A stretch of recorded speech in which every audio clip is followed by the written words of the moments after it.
dans cette présentation qui a été réalisée par des collègues du BRGM en collaboration avec Pierre-Loïc Saïdi de l'UMR Génoscope.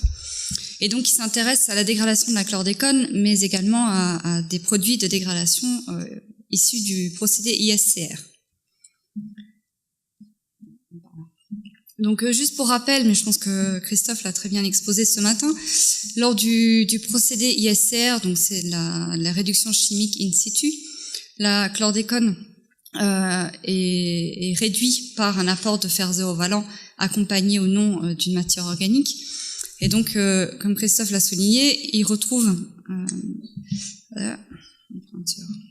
une monohydrochlordécone, donc une chlordécone qui a perdu une molécule de chlore, des dihydrochlordécones, trihydrochlordécones et, comme il l'a dit, jusqu'à moins 7 chlore dans l'eau interstitielle des sols.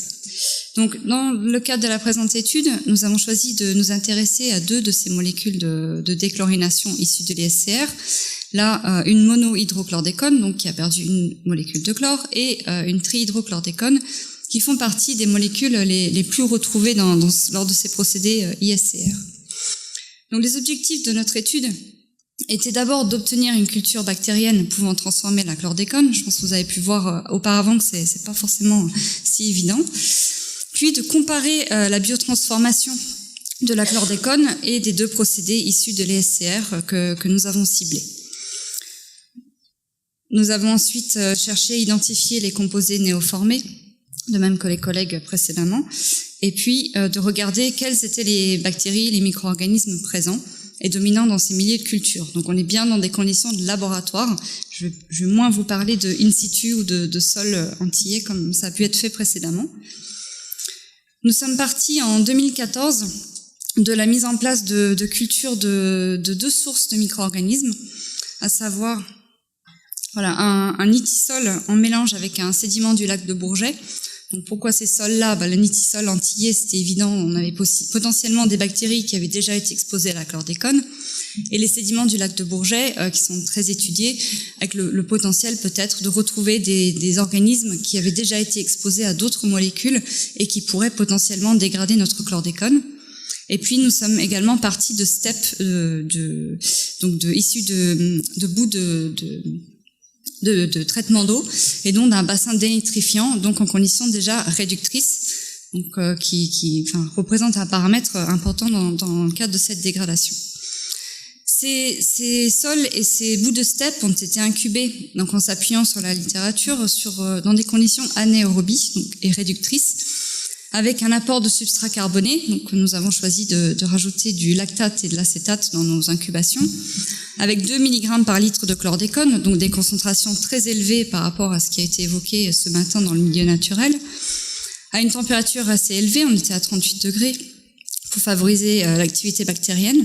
Donc ce sont des incubations qui ont été poursuivies pendant plus de 2 ans, avec un renouvellement régulier du milieu pour éviter l'appauvrissement du milieu de culture et qui pourrait empêcher la croissance des bactéries.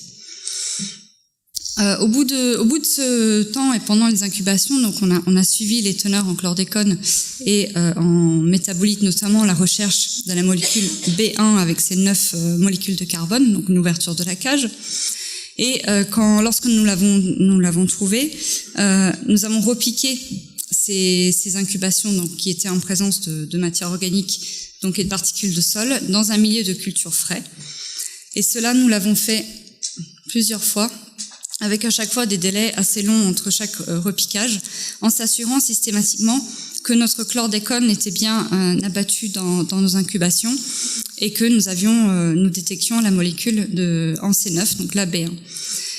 Une fois que nous avions mis en évidence cette stabilité de la communauté à reproduire cette dégradation, cet abattement de la chlordécone, nous avons mis en place une autre expérimentation qui a consisté cette fois-ci toujours dans des milieux de culture simples avec ajout de substrat carboné, les mêmes conditions réductrices. Nous avons repiqué nos bactéries, mais cette fois-ci soit avec de la chlordécone, soit la -1 chlore, soit la -3 chlore. Donc en réalisant des triplicats à chaque fois biotiques et abiotiques pour vérifier l'incertitude sur nos mesures. Et nous avons suivi cette cinétique-là pendant 3 mois pour regarder ce qui se passait au niveau dégradation.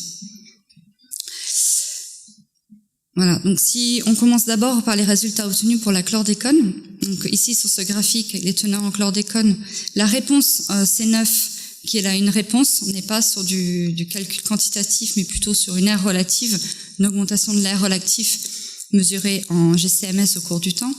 On voit une faible variation dans le cadre de notre milieu stérile.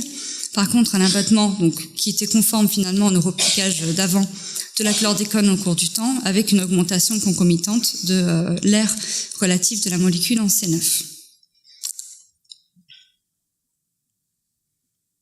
Non, je suis allée trop vite.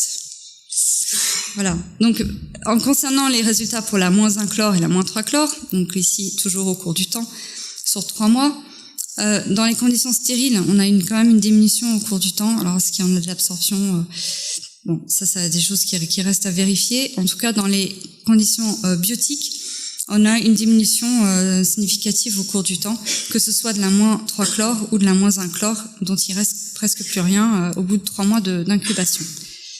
Par contre, dans ces incubations-là, nous n'avons pas détecté de molécules en C9, donc ouverture de la cage.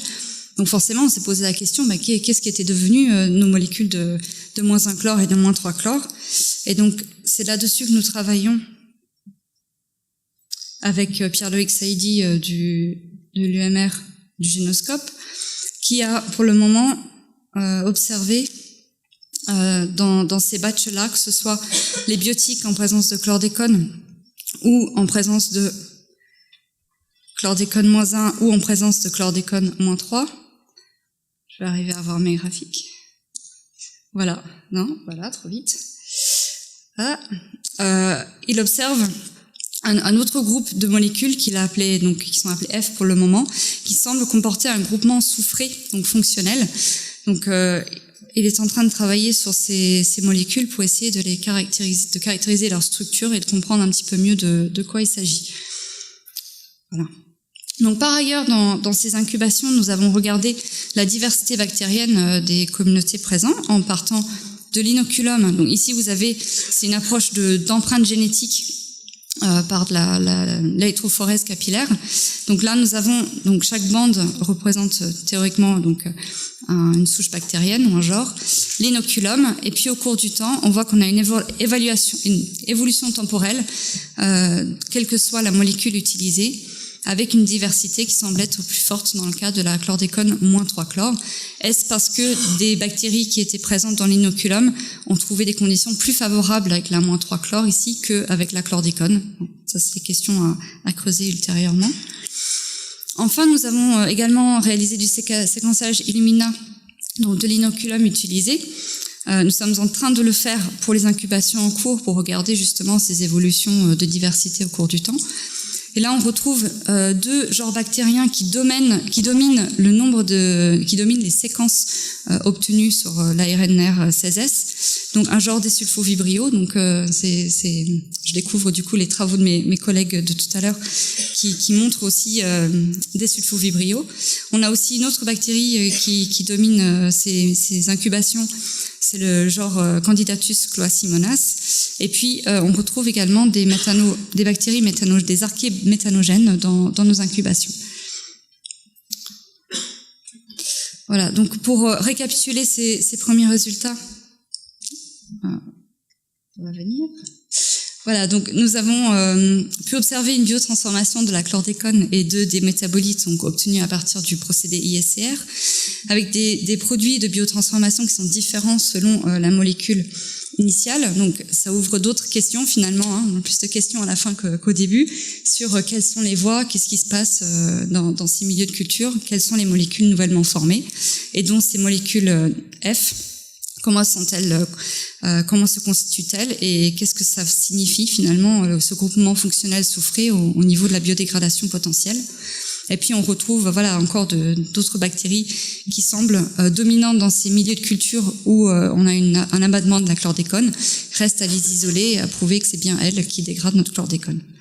Voilà, donc rapidement en perspective, donc on va évidemment poursuivre ce travail d'identification des molécules F, mais aussi la recherche de d'autres métabolites, par exemple le groupement C qui a été présenté avant, continuer à isoler et identifier ces bactéries, et aussi à terme, si possible, revenir donc au terrain, parce que là on est vraiment au laboratoire, pour regarder est-ce qu'on peut coupler différentes méthodes, dont l'ISCR et de la dégradation bactérienne, pour favoriser l'abattement de la chlordécone et ces métabolites dans les sols antillais. Voilà, je remercie de nouveau mes collègues pour leur collaboration dans ce travail, qui a été financé par le ministère de la Transition écologique et solidaire, que je remercie également, et je vous remercie pour votre attention.